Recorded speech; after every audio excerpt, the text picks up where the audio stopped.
條友講啲咩粵語嚟㗎？成個鄉音咁，仲係廣東人添，真係唔知醜啊！咩料啊你？家陣邊條法律規定講嘢唔可以帶口音㗎？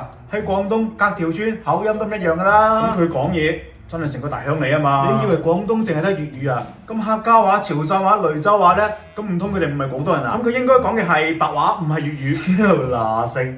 粵語即係白話，白話即係粵語，白話係指民間日常交流口語，粵語係官方嘅統稱，粵語包含咗多種白話。咁廣西人講嘅白話係咪粵語啊？